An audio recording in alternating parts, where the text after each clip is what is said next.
미라클 모닝 애청자 여러분 안녕하십니까? 제가 군에 갔을 때의 일입니다. 제가 신학교를 다니다가 군대에 입대를 했는데 수송부 주특기를 받아서 자대 배치를 받았습니다. 공병부대였습니다. 경기도 남양주시 화도읍에 있는 마석 그 세터 유원지 그 근처에 있는 공병부대였습니다. 자대 배치를 받고 보니까 수송부에 가니까 군기가 얼마나 센지 모릅니다. 신학교를 다니다 왔다고 하니까 호기심이 많았었나 보죠. 그래서 고참들이 이제 회식 때가 되면 저에게 술을 먹이려고 했습니다. 고참은 하나님 다음으로 직급이 높다고 하면서 이제 술을 먹이려고 한 거죠. 술잔이 돌아옵니다. 저는 거부를 했습니다. 또 술잔이 돌아옵니다. 거부했습니다. 고참들이 화가 났죠. 그렇게 이제 고통과 여러 가지 어려움을 겪다가 이대로 가다가는 안 되겠다라고 싶어서 새벽에 무릎을 꿇고 하나님 앞에 기도를 많이 했습니다. 그 다음에 회식 때 돌아왔을 때 술잔이 또 돌아왔을 때 제가 이야기를 했습니다. 저는 그리스도인이고 앞으로 목사가 될 사람이기 때문에 절대 술을 못 마십니다. 만약에 저에게 술을 권한다 할 것 같으면 저를 죽이십시오. 이렇게 단호하게 이야기를 했습니다. 그랬더니 고참들이 이 자식 봐라 뭐라 하더니 그 다음부터는 이제 술을 권하지 않았습니다. 그리고 회식 때 제 앞에는 음료수 한 병이 콜라 한 병이 딱 와 있었습니다. 그렇게 어려움을 넘겼던 적이 있습니다. 얼마나 군기가 셌는지 수송부에서 한번 전체 집합하면 수송부 정비고 막사 뒤에서 줄바따를 맞는데 5파운드 꽃갱이자루로 그것도 물에 담가가지고 축축한 것을 가지고 내리치는데 그걸 맞고 나면은 화장실에 가서 앉지도 못했습니다.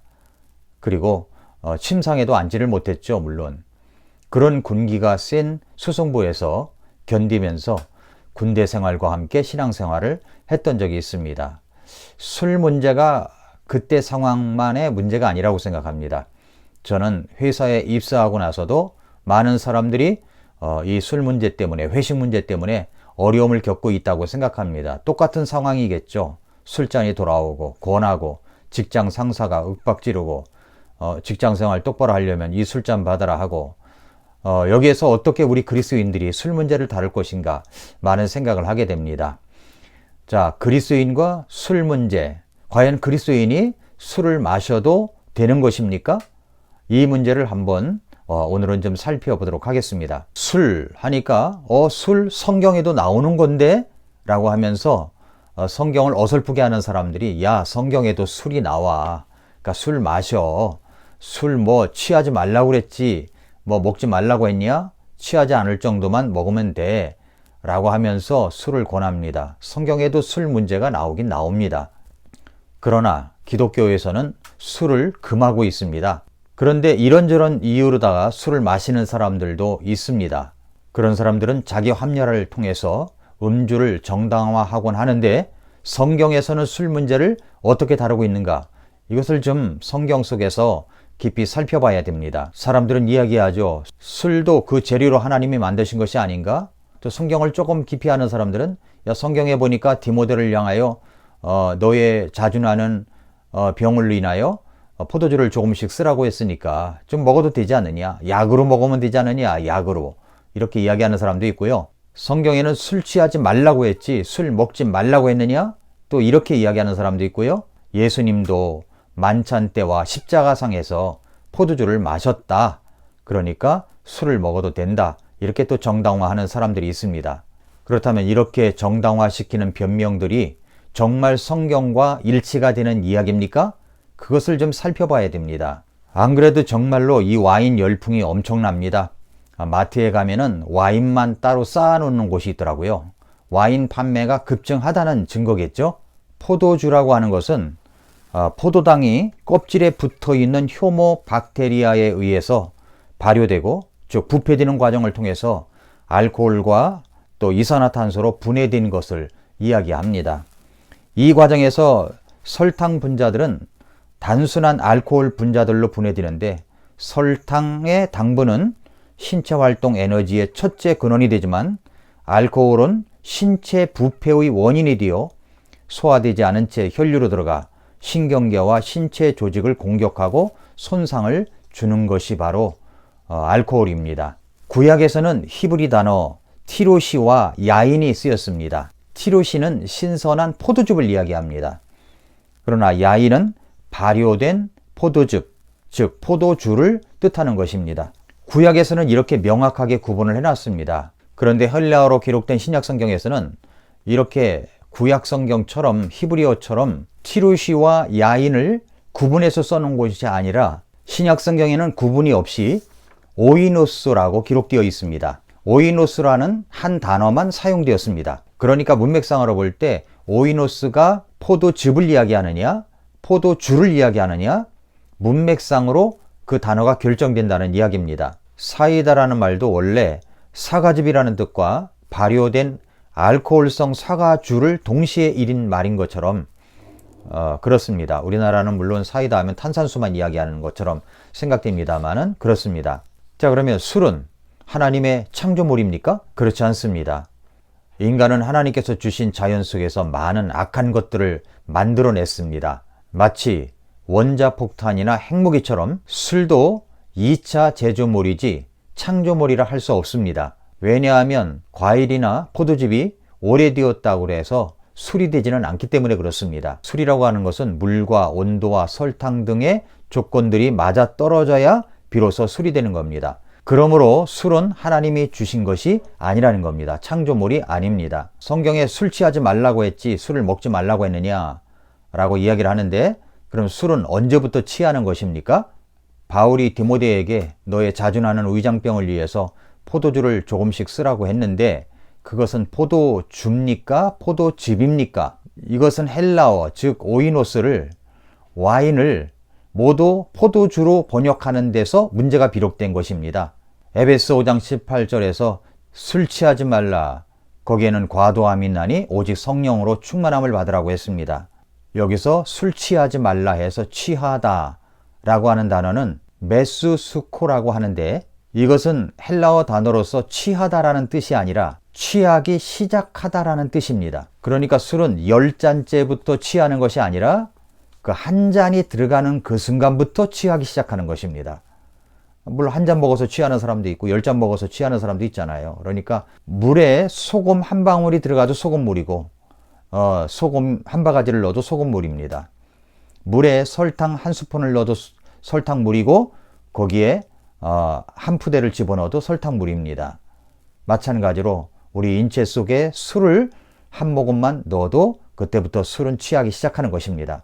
술 취하기 시작하는 것입니다. 따라서 디모데전서 5장 22절에 사도 바울이 디모데에게 이야기를 할 때 포도주를 조금씩 쓰라고 한 것이 아니라 그것은 포도즙을 의미한다고 하는 것을 우리가 알아둘 필요가 있습니다.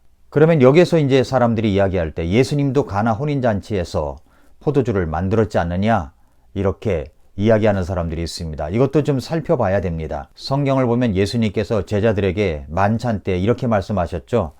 내가 이 포도나무에서 난 것을 아버지의 나라에서 너희와 새롭게 마시는 그날까지 마시지 않겠다라고 말씀하신 것이 있습니다. 그런데 이것이 이제 흠정역 성경과 개역 성경의 차이점이 있는데 개역 성경의 복음서를 보면 예수님이 십자가에 달리셨을 때 로마 병사들은 예수님에게 해융, 그러니까 스펀지 같은 것인데 해융에 적신 신포도주를 마시게 했다라고 나와 있습니다. 어떤 해설 성경에서는 이것을 신포도주란 계란과 물을 섞은 로마 병정의 음료라고도 했고 어떤 영어 성경에서는 이것을 값싼 포도주로도 번역을 했는데 NIV에서는 이것을 와인 비니거리라고 해놨습니다. 즉 포도 식초나 신포도주로 번역을 한 거죠. 그렇다면 예수님은 정말로 포도주를 만드신 것입니까? 그렇다면 예수님은 돌아가시기 직전에 포도주를 마셨다는 이야기입니까? 그게 사실이라면 예수님은 거짓말쟁이가 되는 것입니다.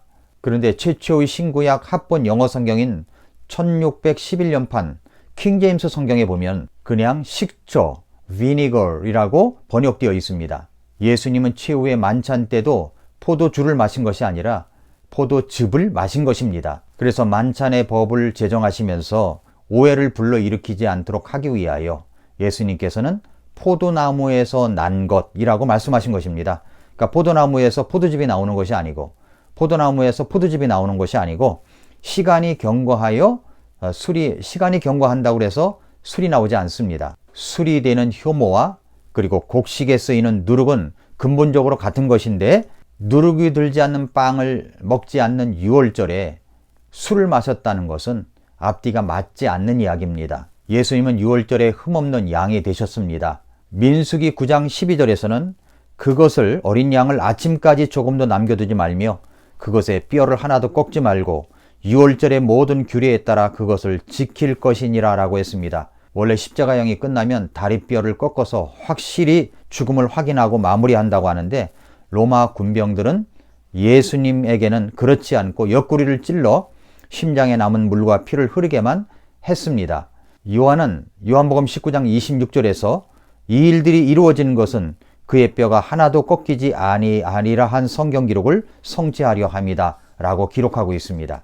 이처럼 뼈를 꺾지 않은 것은 예수님이 유월절 양임을 의미합니다. 유월절은 이스라엘 백성들이 이집트에서 급히 탈출하느라 마치 빵을 발효시키지 못해서 누룩 없는 빵을 먹은 것을 기념하는 것이고 유월절 양은 자유를 위한 희생제물입니다. 유대인들은 이 기간 일주일 동안 집에서 모든 누룩을 제거해야만 했습니다. 그러므로 효모가 든 술이나 누룩이 든 빵은 적절치가 않은 것입니다. 고린도전서 5장 7절에 이렇게 말씀하셨죠. 너희는 누룩 없는 자들인즉 새 덩어리가 되기 위하여 묵은 누룩을 내버리라. 이는 우리의 유월절 어린 양 곧 그리스도께서 우리를 위하여 희생물이 되셨음이라 라고 말씀을 했습니다. 예수님은 거짓말하지 않습니다. 성경은 오류가 없는 책이며 그리고 거룩하신 하나님의 말씀이므로 두루뭉술하게 믿거나 마음대로 해석하여 술을 마시는 일에 악용될 수는 없습니다. 가나 혼인잔치 이야기를 해볼까요? 가나 혼인잔치에서 물로 포도주를 만드셨다는 예수님의 첫 번째 기적 이야기를 통하여 많은 사람들이 술을 먹는 것을 합당하게 여기곤 합니다. 그렇게 해석합니다. 자, 혼인잔치에 필요한 포도 음료가 되기 위해서는 예수님의 손길이 필요했습니다. 항아리에 담긴 물은 그 잔치에 쓸모없는 존재를 뜻합니다. 혼인잔치에 필요한 포도 음료가 되기 위해서는 예수님의 손길이 필요했습니다. 어린 양의 혼인잔치에 참석할 성도들은 그 예복을 준비해야 되는데 그리스도의 구원이 없이는 우리의 예복은 준비될 수가 없습니다. 예수님을 믿고 구원을 받아야 그 예복을 준비했다고 볼 수가 있습니다. 그래서 가나 혼인잔치에서 와인이라고 된 것, 이것은 헬라어 성경에 오이노스라고 하는데 오이노스도 포도즙이 되어야 합니다. 만약에 그것이 포도즙이었다면 이미 취한 손님들을 그 포도주를 갖다 주어서 더 인사불성으로 만들어 줄 수가 있기 때문에 예수님이 그렇게 하셨다고 볼 수는 없습니다.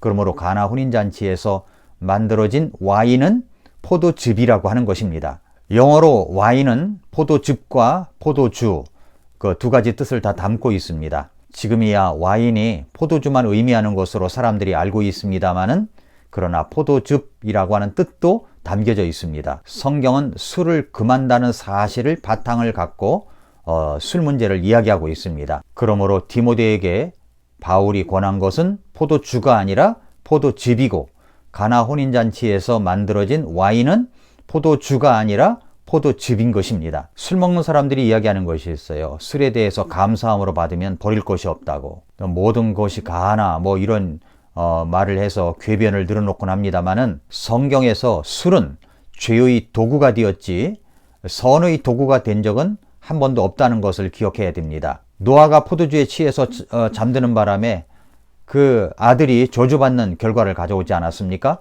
롯의 딸들이 아버지의 씨를 자기들 몸에 보존하기 위해서 아버지에게 술을 먹여가지고 인사불성으로 만든 다음에 몹쓸 짓을 해서 그래서 자손들을 이어가지 않았습니까? 성경은 술에 관해서 잠언에서 여러 가지로 경고를 하고 있습니다. 이사야서 5장에 보면 지옥을 확장시킨다고 말을 할 정도입니다.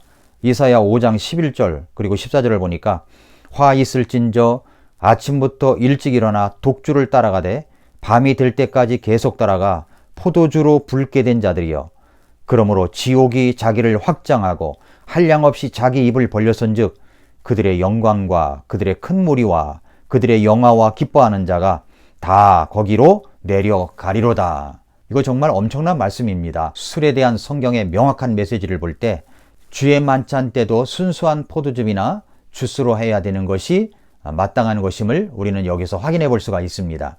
누군가 변질시킨 전통을 따르는 것이 아니라 성경의 진리를 따라가야 합니다. 아무리 적은 양이지만 술을 마시면서 유월절 어린 양 대신 예수 그리스도를 기념하는 주의 만찬을 기념하는 것은 올바른 것이 아니라고 생각합니다. 또한 개인의 생활에서 술을 멀리하는 것이 우리 하나님 앞에서 거룩하고 경건한 모습을 갖추어가는 성도들의 자세임을 잊지 말아야 됩니다. 잠언 23장 29절부터 35절에 보면 재난이 누구에게 있느냐, 슬픔이 누구에게 있느냐, 다툼이 누구에게 있느냐, 제잘거림이 누구에게 있느냐, 까닭없는 상처가 누구에게 있느냐, 붉은 눈이 누구에게 있느냐, 오랫동안 포도주에 머무는 자들에게 있고 섞은 포도주를 구하러 다니는 자들에게 있느니라. 너는 포도주가 붉거나 잔에서 제 빛깔을 내거나 스스로 똑바로 움직일 때에 그것을 바라보지 말라. 마침내 그것이 뱀같이 물고 독사같이 쏘나니 네 눈은 낯선 여자들을 바라볼 것이요 네 마음은 비뚤어진 일들을 말하리로다. 참으로 너는 바닥 한가운데 누운 자 같으며 돛대 꼭대기에 누운 자 같으리니 네가 말하기를 그들이 나를 쳐도 나는 아프지 아니하였고 그들이 나를 때려도 내가 그것을 느끼지 못하였도다. 내가 어느 때나 깰까? 내가 또 여전히 그것을 구하리라 하리라 말씀을 했습니다. 이것보다도 성경에서 술을 금하는 정확한 말씀이 어디 있겠습니까? 사랑하는 애청자 여러분, 그리스도인이라면 술과 담배는 멀리해야 합니다. 그것은 우리의 거룩한 경건 생활에 전혀 도움이 되지 않습니다. 이것에 타협하지 마십시오. 하나님 말씀과 기도로 경건함과 거룩함을 이루어가며 주님 안에서의 기쁨을 추구하십시오. 그것이 바로 우리 성도의 마땅한 바입니다. 아침마다 새롭다. 오늘도 미라클 모닝입니다.